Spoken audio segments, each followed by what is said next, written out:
So the back flange, you can see it's pretty thick. It's like, I don't know, it's a 1/4 inch steel, I think.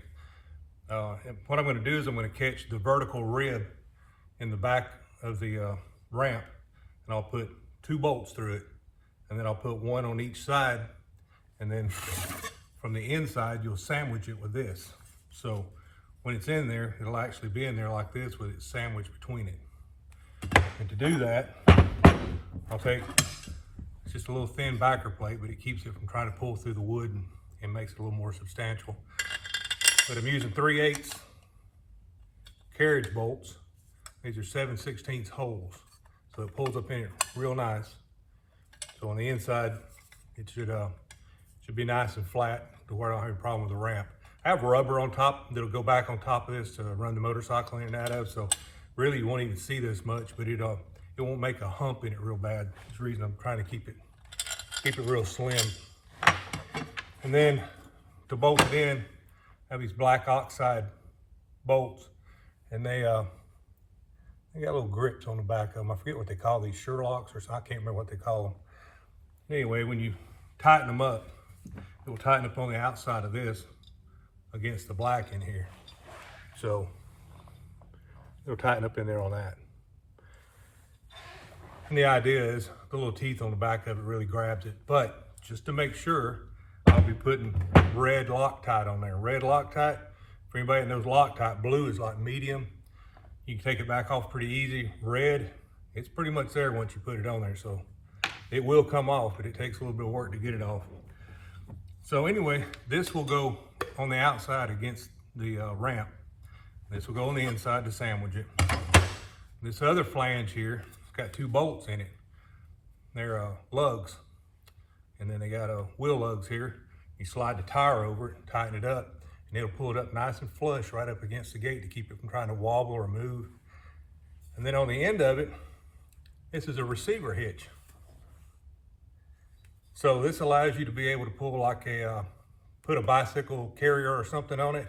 And that's what he does with his. He's got a bicycle carrier plugged in the back of his.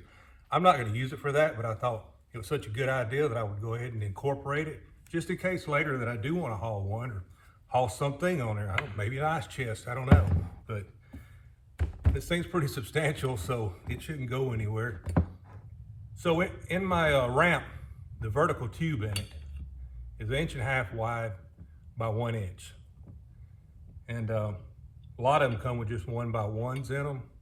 I had them do the 1.5 because I wanted to make sure the ramp was a little more substantial, since I was putting a 900-pound motorcycle right up the middle of it instead of being spread out over the whole ramp like when you load a car or something in them.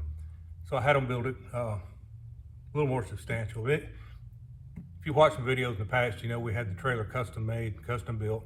They built it to our spec, and I had a lot of things done to it, like the top rail all the way around the top.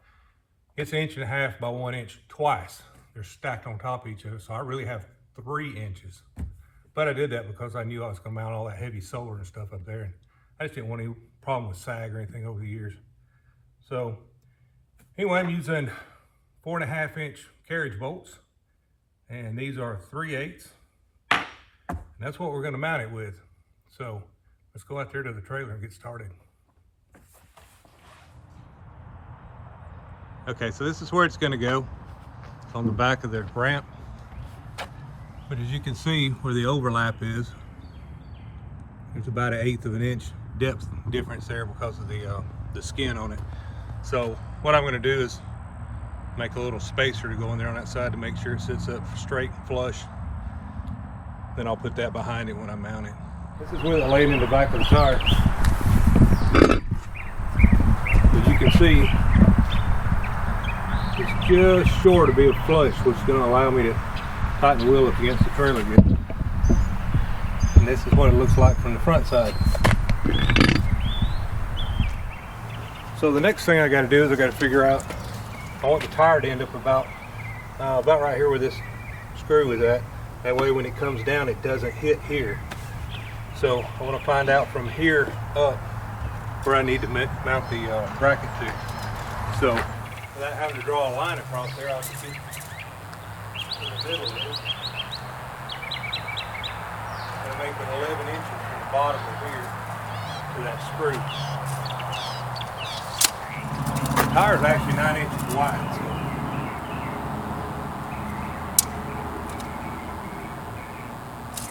I actually need to measure from here up the 11 inches because it's 9, which will let this ramp come all the way down without hitting here.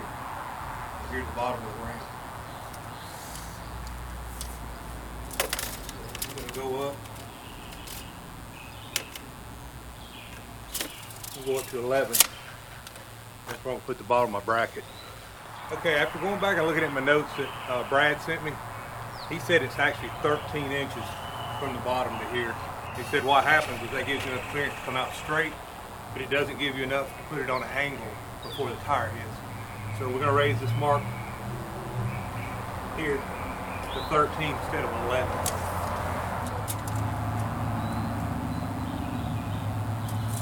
Okay, so there's the 13 mark, and he said that's where his is at. His works perfect, so that's what we're going to do. We're going to replicate that. All right, this is a perfect backer plate. The holes match that one. I just verified it again to make sure. So we're going to go down to 13. It's pretty handy to cut the screw line in the hole.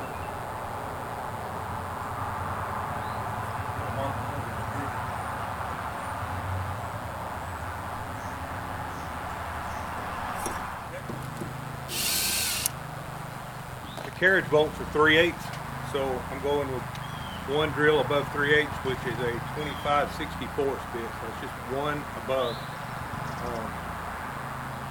Because I don't want to get into the 7/16, so it'll be too sloppy. So we'll try this first and see how it works.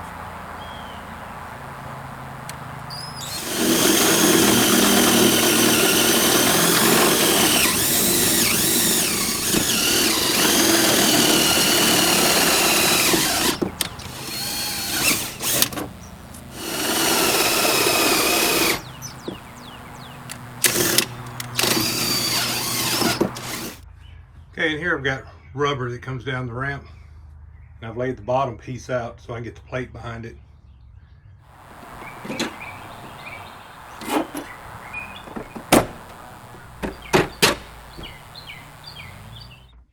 Okay, I've got the bracket on the inside, so I'm gonna wait to put the rubber back up until I make sure I got them all tightened up.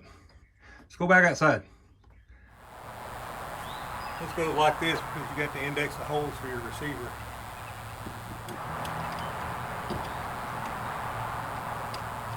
Trey's going to have to fix my graphics now. The tire's going to be in front of him. He's good at it though. He'll fix them. Trey's my son, for the ones of you who don't know. I'm trying to think if he's ever been in one of our videos. His wife has, Jessica. She's helped Kathy cook before. I can't remember if Trey's ever been in one of them. Maybe just a glancing view.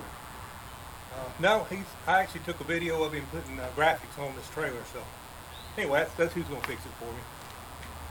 So let me go get some red Loctite, and then we'll put that on there and get it tightened up. Okay, I said I was going to put red Loctite on it, but I got to thinking I might actually won't be able to get this back off one day without too much trouble. So I'm using blue, and blue will do just fine. And you only need a drop. You don't have to coat the whole thing down. Just a drop will do it.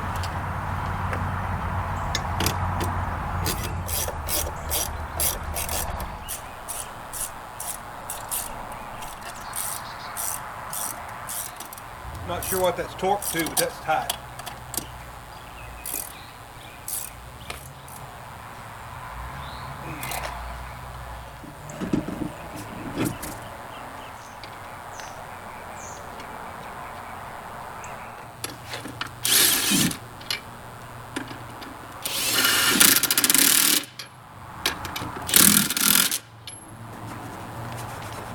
Yeah, that's there.